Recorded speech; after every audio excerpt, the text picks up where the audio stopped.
Hello everyone, welcome back to the channel math वाला। आज हम बात करने वाले हैं टाइप्स ऑफ रिलेशन के। लास्ट लेक्चर में हम लोगों ने बेसिक ऑफ रिलेशन पढ़ा था, जिसमें डोमेन, को डोमेन, रेंज, इन सारी चीज़ों के बारे में हम लोगों ने बात कर लिया था। तो चलिए शुरू करते हैं टाइप्स ऑफ रिलेशन। तो टाइप्स ऑफ रिलेशन में हम 6 और 7 टाइप्स पढ़ेंगे, जिसमें से most of the time questions पूछे जाते हैं। ये एक क्वेश्चंस ओरिएंटेड पार्ट है। So let's see the first type of relation and that is identity relation. Identity relation क्या है कि अगर एक सेट है जिसमें 2, 3 या फिर 4 एलिमेंट्स हैं, तो सारे सेट के एलिमेंट खुद से ही एसोसिएटेड होने चाहिए।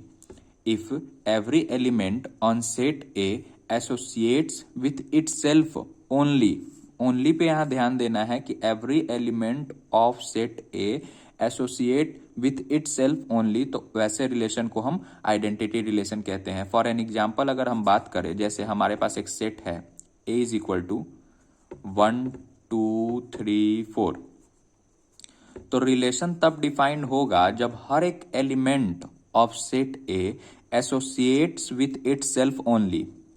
मतलब क्या कि 1,1 हो, 2,2 हो, 3,3 हो, 4,4 हो, तो सारे एलिमेंट खुद से ही रिलेशन में है। 1 के साथ 1, 2 के साथ 2, 3 के साथ 3, 4 के साथ 4। अगर हम 1 4 लिख देंगे तो गलत हो जाएगा। 1 4 नहीं हो सकता है, 2 4 नहीं हो सकता है, खुद के साथ ही एसोसिएशन होना चाहिए, तभी हम वैसे रिलेशन को आइडेंटिटी रिलेशन बोलेंगे। और अगर हम यहां से 4,4 को डिलीट कर दें तो भी ये हमारा गलत हो जाएगा। मतलब हर एक एलिमेंट के लिए हम बात कर रहे हैं। जैसे अगर हमारा 1,1 है, 2,2 है, 3,3 है, तो 4,4 भी होने चाहिए। किसी भी सेट के किसी भी एलिमेंट को हम डिलीट नहीं कर सकते हैं। एक और एग्जांपल, जैसे सेट ए है ए बी सी डी, तो रिलेशन अगर हम लिखना चाहते हैं तो ए कॉमा ए, B comma B, C comma सी, डी कॉमा डी। अगर हम इसमें से एक भी को मिस आउट कर दें तो हमारा ये गलत हो जाएगा। तो सिंपल था आइडेंटिटी रिलेशन क्या है, तो एक ऐसा रिलेशन जिसमें सारे एलिमेंट किसी भी सेट के खुद से एसोसिएटेड हों, खुद से एसोसिएटेड हो, 1 से 1 हो, 2 के साथ 2 हो, 3 के साथ 3 हो, 4 के साथ 4 हो, और इन चारों में से किसी भी सेट के एलिमेंट को हम मिस आउट नहीं कर सकते हैं रिलेशन बनाते टाइम। तो ये था अपना आइडेंटिटी रिलेशन। अब हम बात करते हैं रिफ्लेक्सिव रिलेशन के बारे में। Relation R on set A is said to be reflexive if every element of set A associate with itself.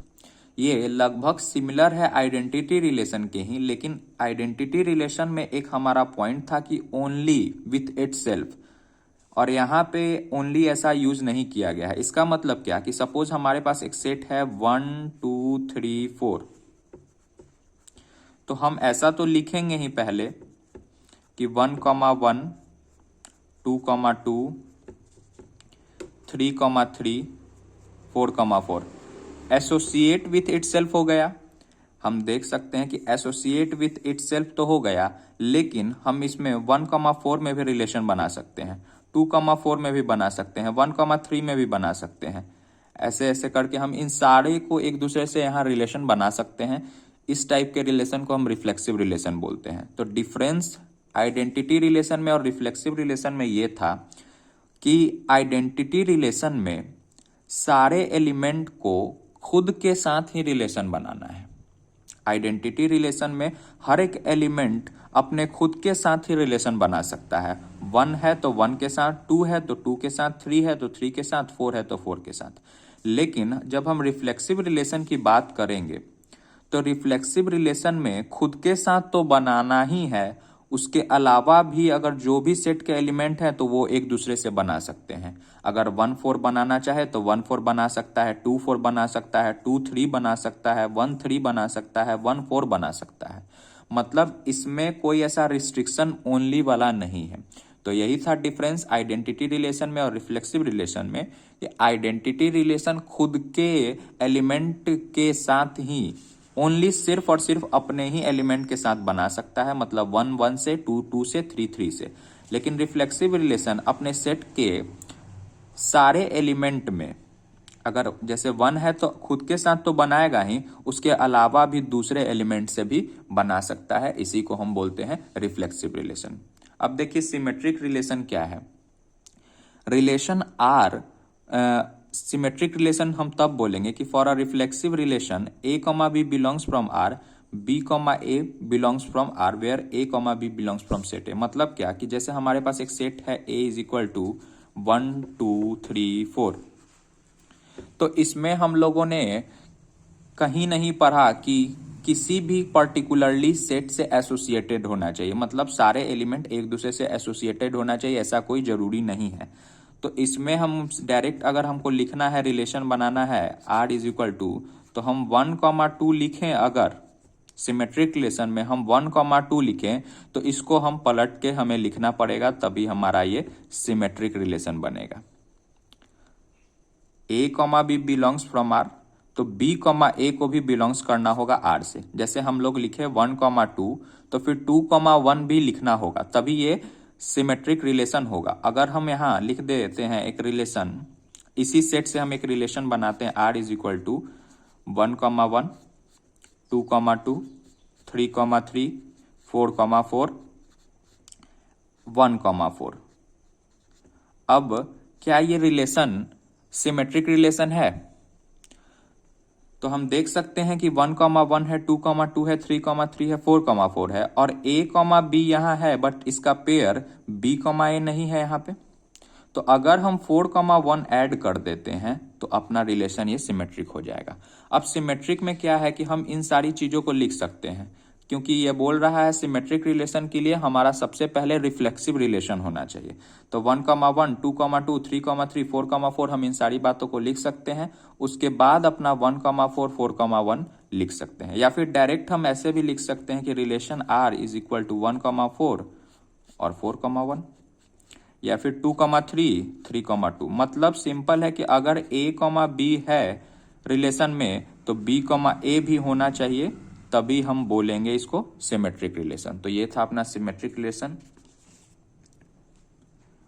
अब हम बात करने वाले हैं ट्रांजिटिव रिलेशन के बारे में। Relation R on set A is said to be transitive relation if a, b belongs from R, b, c belongs from R and then a, c belongs from R. Suppose कीजिए कि हमारे पास एक set है a is equal to 1 2 3 4, ठीक है। इससे हमको अगर रिलेशन बनाना है तो हम बनाते हैं एक relation 1,2 2,3 and 1,3। a, b relation में है, a, b हो गया।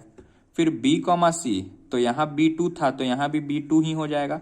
b, c भी रिलेशन में है, तो हमारा a और c रिलेशन में होना चाहिए, तो यहां a और c रिलेशन में है।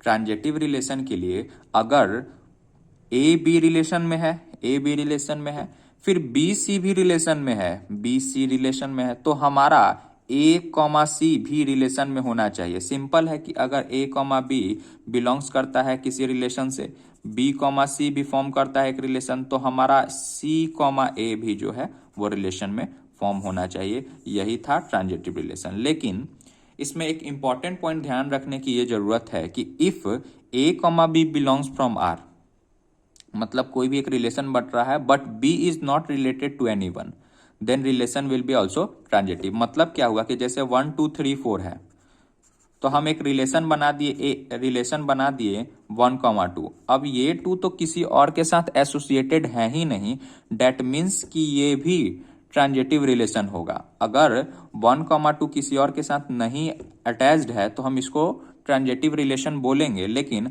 अगर 1,2 के बाद हम लिख देते हैं 2,3 और फिर कोई और पेयर इसके लिए नहीं है, डेट मीन्स कि ये गलत हो जाएगा, क्योंकि ए, बी रिलेशन में है बी, सी के साथ, ए, बी रिलेशन है बी, सी के साथ, तो हमको ए, सी का भी रिलेशन चाहिए, तभी हम ट्रांजिटिव रिलेशन बोलेंगे। बिकॉज ट्रांजिटिव रिलेशन के लिए हमारे पास कंडीशन ये है कि ए, बी बिलोंग्स करता है आर से, तो फिर बी, सी को भी बिलोंग्स करना पड़ेगा आर से, then only we can say that A, C belongs from R where A, B, C belongs from set A. तो अगर हमको 1,2 2 रिलेशन में है, फिर 2,3 भी रिलेशन में है, तो ये ट्रांजिटिव रिलेशन नहीं होगा। अगर इसको ट्रांजिटिव रिलेशन में लाना है तो हमको 1,3 का भी रिलेशन बनाना पड़ेगा, मतलब A, C भी हो गया।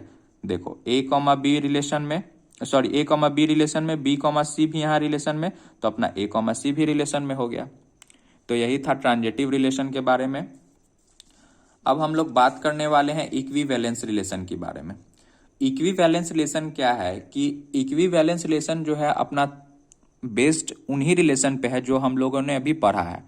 Relation R on set A is said to be equivalence relation if relation satisfy reflexive relation, symmetric relation and transitive relation। अगर कोई भी सेट को हम रिफ्लेक्सिव इक्विवेलेंस रिलेशन तभी बोलेंगे जब वो तीनों कंडीशन को सेटिस्फाई करेगा। तीनों कंडीशन मतलब रिफ्लेक्सिव रिलेशन भी होना चाहिए, सिमेट्रिक रिलेशन भी होना चाहिए और साथ में ट्रांजिटिव रिलेशन भी होना चाहिए। अब हम बात करने वाले हैं यूनिवर्सल रिलेशन की। Let A be set then A cross A is a subset of A cross A and so it is a relation on A. This relation is called universal relation on A. Suppose कीजिए कि एक set है 1, 2, 1, 2, 3, 4।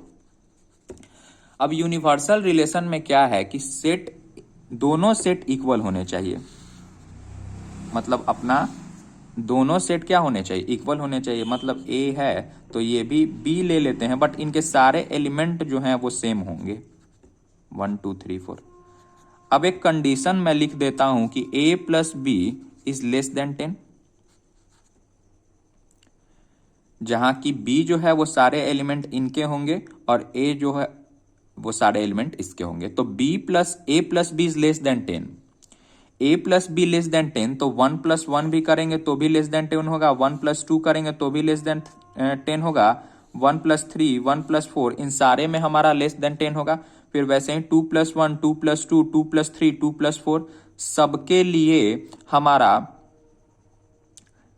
जो सम होगा दोनों element का वो less than 10 होगा। डेट मीन्स ये सारे एलिमेंट हम एक तरह से देख सकते हैं कार्टेशियन प्रोडक्ट टाइप का हो गया ये।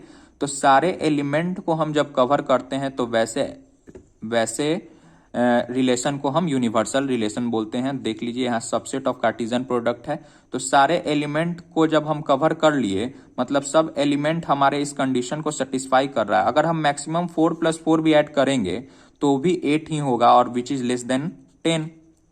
तो ऐसे रिलेशन को हम यूनिवर्सल रिलेशन बोलते हैं। अगर हम वाइड रिलेशन की बात करें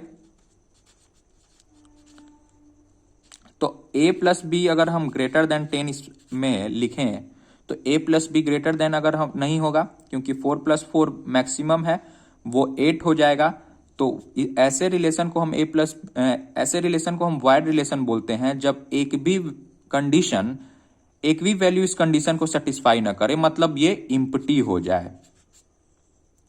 तो यूनिवर्सल रिलेशन ऐसा था कि जिसमें सारे जो सेट ए में एलिमेंट होंगे वही सेट बी में एलिमेंट होंगे और सारे एलिमेंट को सम करने पे ऐसा वैल्यू कंडीशन सेटिस्फाई कर रहा है, तो हम ऐसे को यूनिवर्सल रिलेशन बोलते हैं। वाइड रिलेशन में हमें यह ध्यान रखना है कि एक भी एलिमेंट नहीं होने चाहिए, ये इम्प्टी टाइप का होता है, तो वैसे रिलेशन को हम वाइड रिलेशन बोलते हैं।